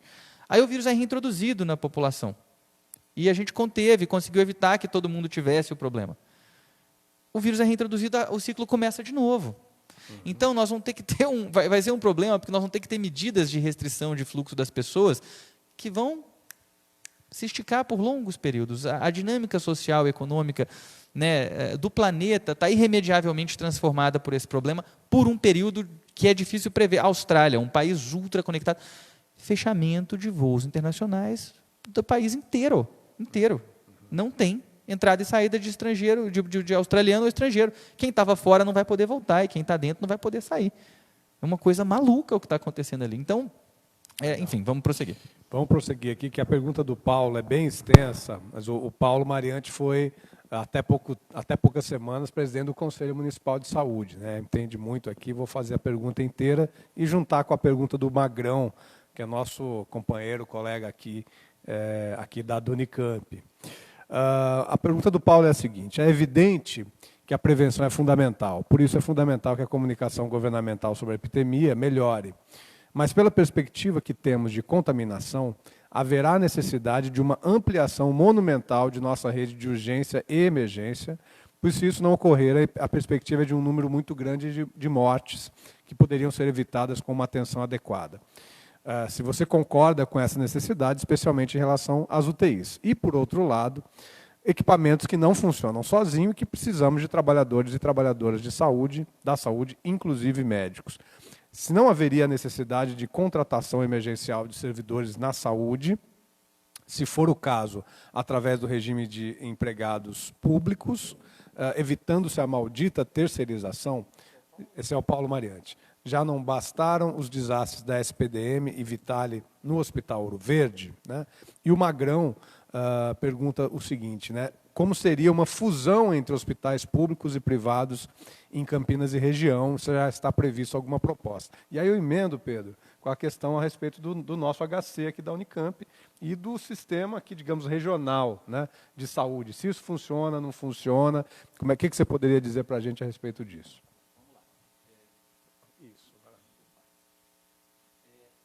Primeiro, a necessidade de expansão dos sistemas de urgência e emergência, eu acho que o Paulo acerta, né? Claramente, a gente tem, essa necessidade ela é premente, posto que nós já temos unidades de terapia intensiva que são lotadas o tempo todo. Nós já trabalhamos permanentemente, na verdade, com um déficit de unidades de terapia intensiva. Campinas, na rede do SUS Campinas, tem 106, se não me engano, unidades de terapia intensiva disponíveis, que tem uma taxa de ocupação próxima de 100%. Né? Então, vamos entender que não existe uma margem para a gente acolher. Mas vamos supor que a gente tenha 1000 casos de SARS-CoV sintomáticos aqui na cidade de Campinas. Então, baseado no que a gente viu da estatística na China, 5% desses precisariam de terapia intensiva, 4% mais ou menos, não é isso, Mônica? Nós estamos falando de 40 pessoas, né? Tudo bem, isso aí vai ter diluído no tempo. O tempo médio de internação desses pacientes, de acordo com a literatura, é de 14 dias. Né? Então, quer dizer que cada vaga de UTI consegue cuidar de 2 pacientes por mês. Então, vamos dizer que a gente tivesse esses 1000 casos em 2 meses, que é um número até modesto, a depender de como é que essa epidemia vai evoluir. Nós precisaríamos, então, de pelo menos mais 20 leitos de UTI disponíveis aqui no município de Campinas, né, que podem ser contratados da rede pública, da rede privada, mas a rede privada também não tem tantos leitos de UTI disponíveis, porque ela também lida permanentemente com um contexto de uma taxa de ocupação muito elevada. Então, nós temos esse problema no Brasil inteiro, né, eu falei aqui do número que é um número hipotético. O fato é que também tem limites, inclusive, na quantidade de respiradores que a gente tem disponíveis. A indústria não consegue produzir respirador do dia para a noite, um monte para vender para todo mundo. Né? Ninguém estava planejando fazer isso, não tinha estoque de respirador. Né? A Itália, por exemplo, que tem um sistema de saúde que tem um investimento per capita que é quase 10 vezes o investimento per capita brasileiro em saúde, ela acabou o respirador. A China teve que mandar respirador para a Itália porque acabou o respirador. Não tinha, então, quer dizer, um dos insumos fundamentais para poder cuidar de quem adoece gravemente com Covid-19 não estava disponível num país que tem numa região muito rica de um país rico, que era a Lombardia, né, no norte da Itália. Então, essa necessidade ela é premente. Né? Já tem algumas medidas, como, por exemplo, a seção de hotéis aqui da cidade de Campinas, isso já foi, inclusive, anunciado na Câmara essa semana, a gente trabalhou nesse sentido, né, de hotéis que vão receber uma compensação, e tudo, é claro, né, que vão oferecer quartos dos hotéis para servirem como quartos de internação hospitalar. Né? Agora, e eventualmente, eu não sei se vão conseguir ter alguns deles transformados em unidades de terapia intensiva, né? Mas isso é necessário. Eu não sei como é que está precisamente a preparação do HC, eu sei que tem as tendas do Exército que estão sendo colocadas aqui, eu acho que isso é uma medida muito importante, né? Preparar para um fluxo grande, uma demanda alta. Talvez a Mônica esteja mais por dentro disso do que eu, especificamente aqui do HC. A gente discute sempre as dificuldades de integração regional, né, entre o HC e as redes municipais. O HC cumpre um gigantesco papel no Sistema Único de Saúde, agora é um papel que ele cumpre numa perspectiva sempre muito de um órgão que faz uma gestão, vamos dizer, mais própria das suas ofertas do que exatamente uma gestão que está regulada por um conjunto de atores na rede regional. Isso é uma característica da rede regional de Campinas, inclusive, que é uma rede pouco organizada. Tá? O Magrão, ele perguntou o que mesmo? Magrão, sobre a questão de fusão entre hospitais públicos e privados. Perfeito. Talvez o Magrão esteja até inspirado aí na pergunta pela experiência da Espanha, né, que teve o caso da estatização de hospitais públicos para poder oferecer leitos, hospitais privados para oferecer vagas para a população. Assim, aqui na cidade de Campinas, mais do que uma perspectiva de incorporação pelo poder público, o que existe de possibilidade, eu diria, nesse sentido, seria da prefeitura fazer o que foi feito também, de novo, na Bahia. Né? A Bahia, o Hospital Espanhol é um hospital que estava... Peraí, é o português ou o espanhol? Não lembro. Bem, é um dos dois. Português. Perdão, é porque eu já morei em Salvador e não estava lembrando qual dos dois que era. O Hospital Português, um hospital grande, tradicional, que há 5 anos fechou, estava o prédio abandonado lá em Salvador, né? E o governo do estado, então, entrou na justiça, pediu, né, que fosse dado ao governo do estado a possibilidade de utilizar esse equipamento já está sendo restaurado nesse momento, né, e vai abrir 160 leitos disponíveis para o Sistema Único de Saúde da cidade de Salvador e da Bahia de modo geral, ali da região metropolitana de Salvador. Aqui em Campinas nós também temos alguns equipamentos hospitalares que estão fechados, né, e isso é uma das coisas que a gente pode inclusive levar para o prefeito municipal. Essa decisão da Bahia foi hoje, ela inspirou, eu acho, deixou a gente com a cabeça muito cheia de ideias, e eu espero que a gente consiga fazer isso aí nessa próxima semana, porque a gente também tem equipamentos hospitalares desativados aqui. A incorporação propriamente, a gente está agora com estado de emergência, tem todo um contexto excepcional que vai progressivamente se instalando.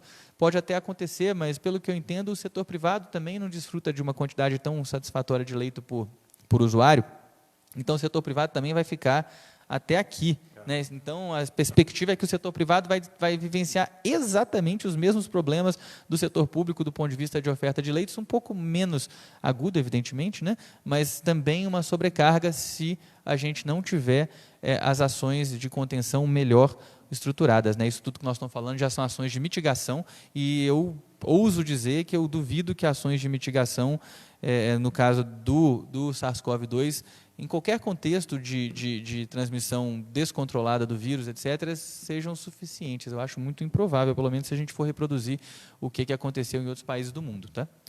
As últimas duas, Pedro.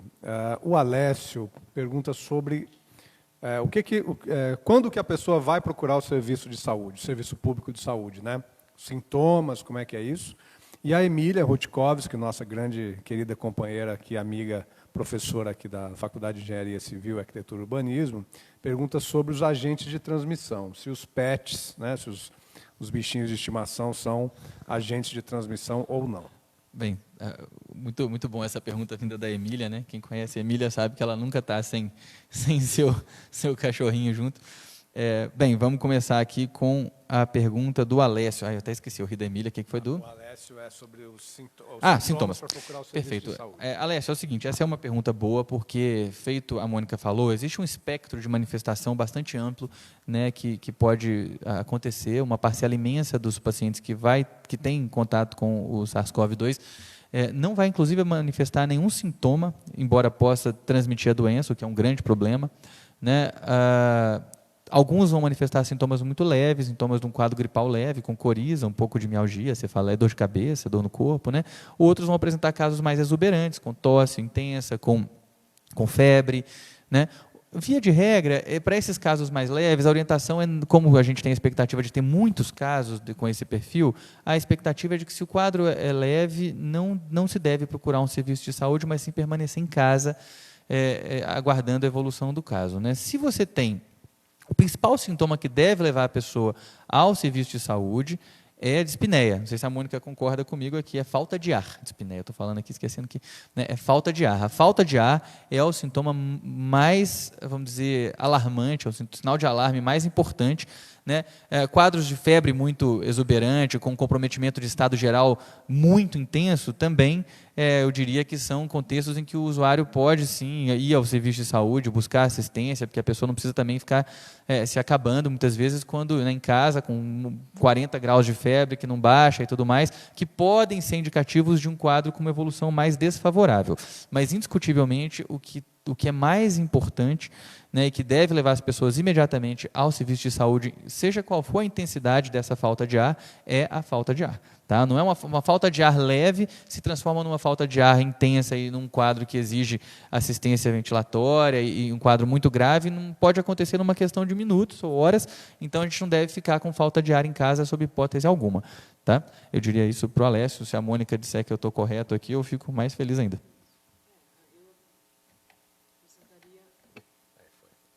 A febre, né? Eu acho febre acima de 38 e a falta de ar. São os sintomas de mais alerta.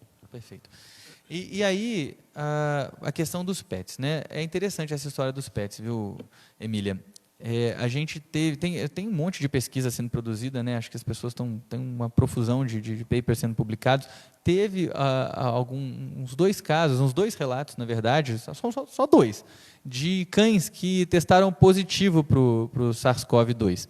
Tá? Agora, não tem nenhum indício de que os pets sejam agentes de transmissão, mas a recomendação genérica que eu li a respeito disso é de que se deve evitar o contato muito íntimo com animais domésticos em casos positivos, né, para a doença, para evitar transmissão, e mesmo quando há casos suspeitos em casa, etc., outras pessoas que estão no convívio devem evitar o contato muito íntimo, porque isso não é uma coisa que está muito clara ainda do ponto de vista científico, mas a probabilidade de ter pet, animal de estimação, contraindo o SARS-CoV é muito pequena, não faz muito sentido isso do ponto de vista do que costuma acontecer, né, com os vírus de modo geral. Tem uma outra coisa que os animais de estimação podem sim ser agentes transmissores, que é o seguinte: esse vírus é um vírus que tem uma capacidade de transmissão a partir do contato com superfícies muito elevada. Isso é um grande problema, na verdade, no controle desse vírus. Então, você tosse, produz, né, um spray com gotículas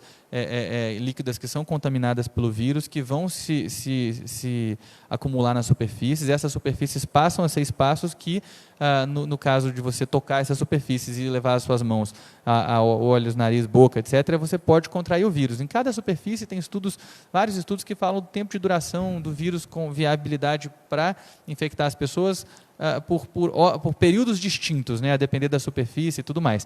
E também, evidentemente, da quantidade de material que fica ali depositado. E os animais têm os pelos, né, também os animais podem se tornar vetores nesse sentido. Então, a pessoa tosse em cima do cachorro, né, fica ali o pelo do cachorro todo contaminado, e depois vai lá todo mundo, a criançada, a turma toda está passeando na rua, passa a mão no cachorrinho, e aí o cachorrinho está passando o vírus para todo mundo. Então, as medidas de restrição, né, de distanciamento social incluem os cachorros também, tá? Os cachorros e gatos. Dificilmente eles adoecem, mas eles são vetores de transmissão. Isso, eles podem transmitir a partir da superfície da pele deles, não pela lambida ou por estarem contaminados. Não é igual se fosse, sei lá, raiva com o morcego que está lá na saliva e tal, mas que inclusive fica na pele também, né? Porque eles se lambem. Mas o corpo deles pode ser um espaço para transmissão. Só comentando, eu acho que é uma hipótese bem plausível, mas isso não foi demonstrado ainda, né? Que os cachorros transmitem ou os pets transmitem. Não. Mas é bem plausível. Pela saliva? Que ele funcione como um vetor. Sim. Isso que você falou. Como qualquer superfície, né? Como a pele, como cabelos, né? Não faz. Acho que não sei se está aí, né? Podemos até pesquisar isso, né? Mas o fato é que, assim, para mim não faz nenhum sentido a gente achar que o nosso cabelo é um lugar onde pode ter vírus e o pelo do cachorro não, é o mesmo material, mesmo, né? Então, só 2 últimas questões do Geraldo Romão, está nos assistindo lá do interior do Paraná, meu pai, está super interessado nesse assunto, já faz dias. Um é para o Guilherme, acho que até reagindo à tua questão sobre o investimento público, né, nesse momento. E ele pergunta se então deve-se colocar a Casa da Moeda para trabalhar ou gastar parte das reservas cambiais, né? E a outra questão, acho que pode ser direcionada para a Mônica, é sobre essa questão diz assim, mas parece que com o tempo a população adquire imunidade. Como é que é na verdade isso, Mônica? O Guilherme primeiro, depois a Mônica. Sobre investimento público, primeira coisa que a gente tem que saber é que o investimento público demora. Primeiro porque não vai dar para fazer investimento público, vamos convir, nos próximos 3 meses. Aí os sanitaristas vão falar melhor, os médicos vão falar melhor do que eu, quanto tempo. Mas é provável que as medidas de isolamento social, caso não se ache uma cura ou uma vacina, prossigam por mais algum tempo, 2, 3 meses, que seja, no mínimo, não sei, imagino eu. Então, com as pessoas isoladas, eu não posso falar para os operários fazerem obras públicas. É um pouco impensável isso, né? Então, o investimento público terá que vir após a solução da crise sanitária. Aí a gente pode começar a pensar em mobilizar trabalhadores para tocar os investimentos. Primeira coisa, o foco tem que ser no que já começou e que já está licitado, e que já tem projeto, e que... Então, as obras paradas, são milhares de obras paradas pelo Brasil. por falta de recursos, por problemas judiciais.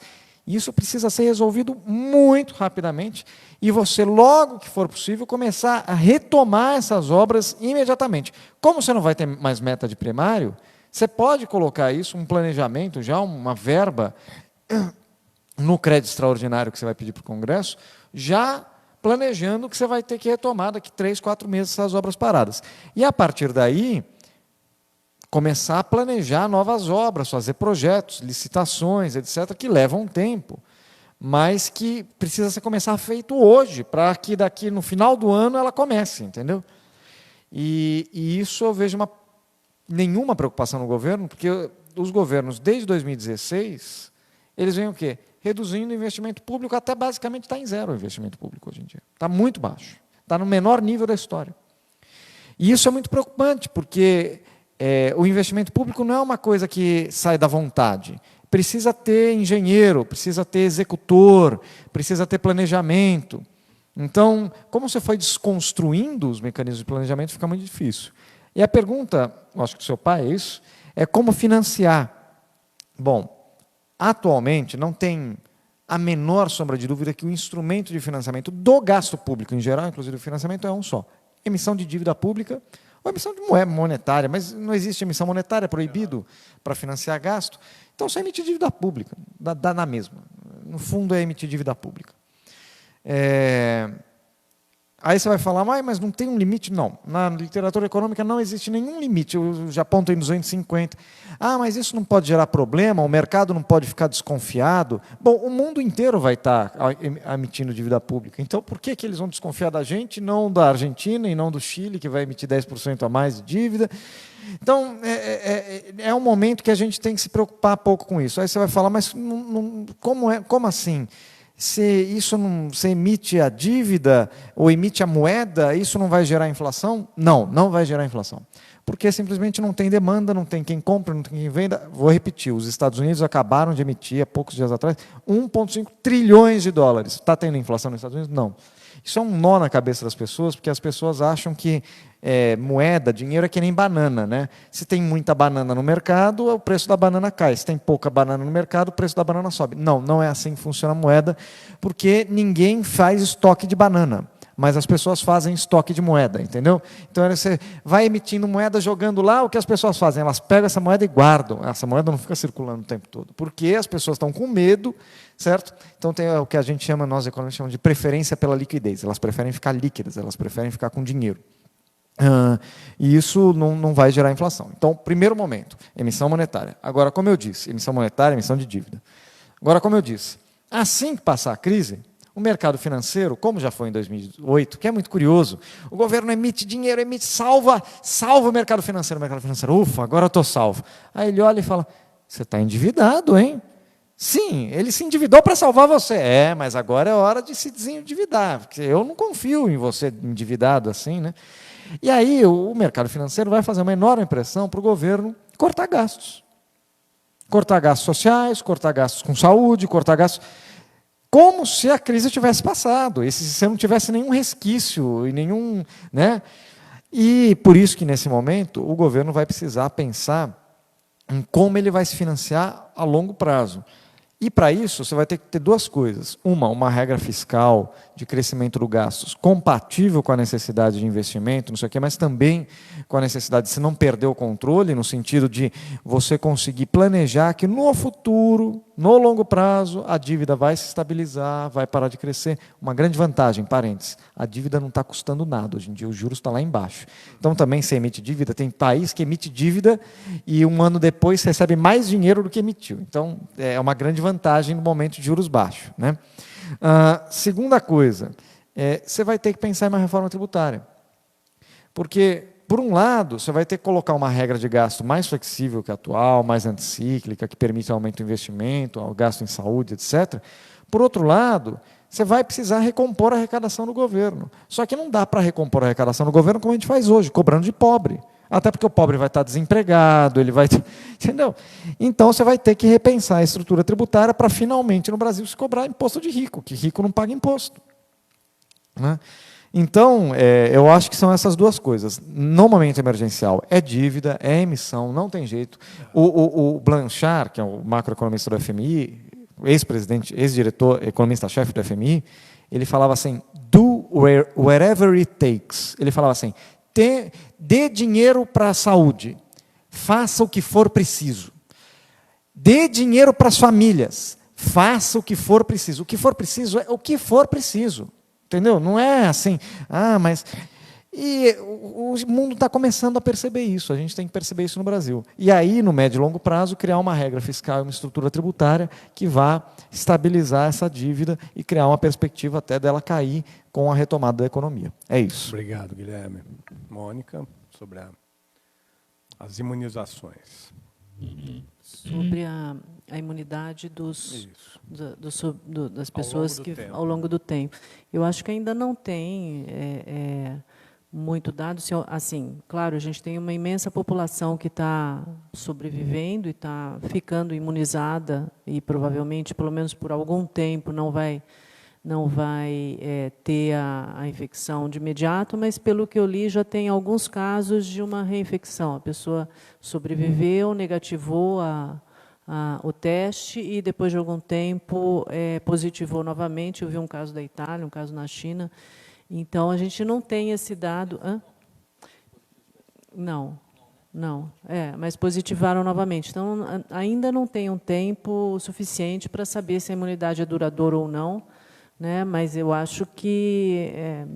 eu não sei se o Pedro quer acrescentar alguma coisa. Não, é exatamente isso. A minha dúvida é se eles tinham tido sintoma. Nós não sabemos, né? É tudo muito novo, né? Tão novo esse processo todo. Esse vírus era desconhecido da ciência há 90 dias atrás, gente. Nós temos que ter isso na cabeça. Então, a gente tem agora um contingente de pessoas que está vivendo, que vai sobreviver, e aí a gente vai ter que conhecer aí a evolução em relação à imunidade.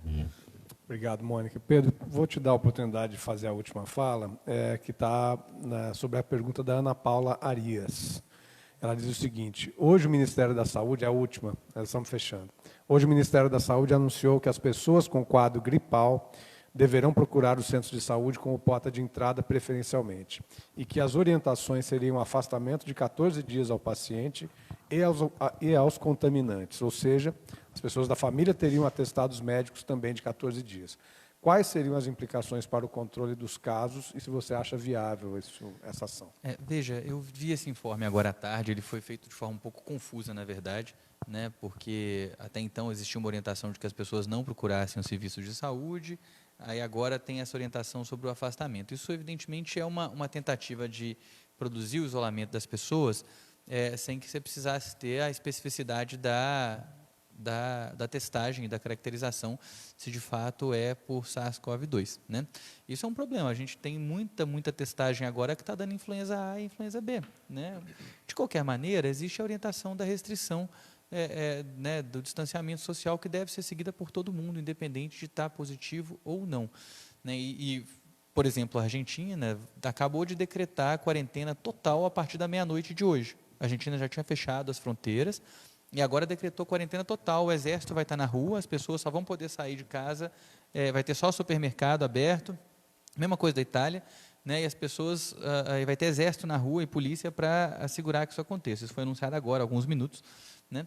Então, eu acho que a tendência é que as medidas de restrição tendem a se tornar progressivamente um pouco mais intensas e restritivas, de modo que até essa orientação tende a perder um pouco o sentido. De qualquer maneira, me parece uma alternativa, porque as pessoas também não podem ficar com sintomas respiratórios, né, potencialmente contaminadas, aí, evoluindo com Covid-19, e não terem, primeiro, onde procurar o direito, por exemplo, ao afastamento do trabalho. A gente está tendo muitos problemas em Campinas, eu posso dizer, com postos de trabalho em que as pessoas estão sendo obrigadas a trabalhar mesmo quando elas são sintomáticas. Isso é um erro. Essas pessoas que são sintomáticas, elas mesmo de máscara, elas não deveriam estar trabalhando, elas não deveriam estar no ambiente coletivo. Feito eu falei antes, esse vírus ele consegue ficar em superfície, então se você está num ambiente de trabalho, né, mesmo de máscara, você pode estar contaminando seus colegas, contaminando o ambiente.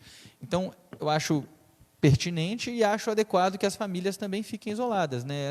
Isso é, na verdade, uma tentativa de oferecer um pouco mais de garantias para que o processo de quarentena até o momento voluntária que está sendo sugerido para a população possa se efetivar de forma mais consistente, tá bom? Legal.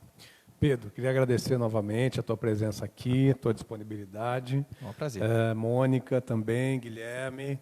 Meu pai disse lá que você deu uma aula na resposta, então ficou contente lá.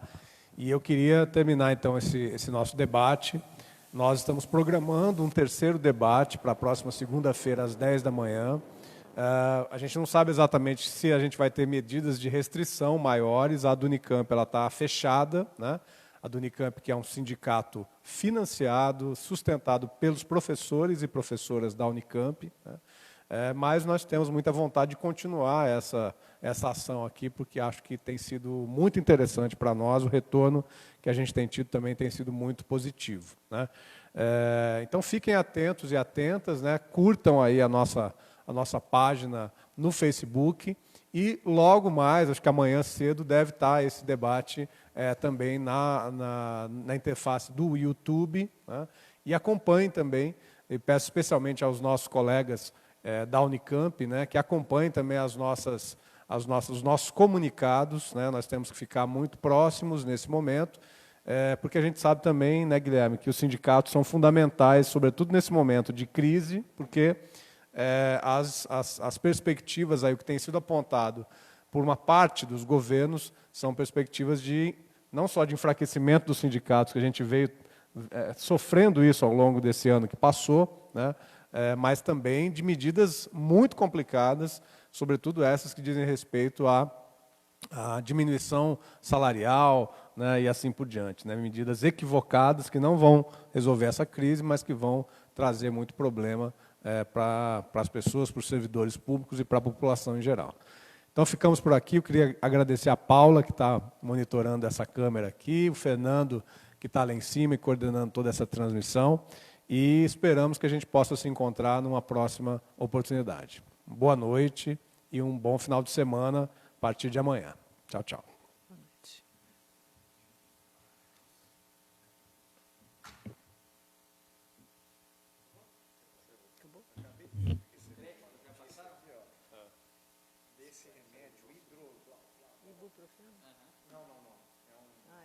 Hidroxicloroquina. Não é hidroxicloroquina, não? Hidroxicloroquina. Ele é tão novo que ele deve ter uns 70 anos. É velho pra caramba. Fox News deu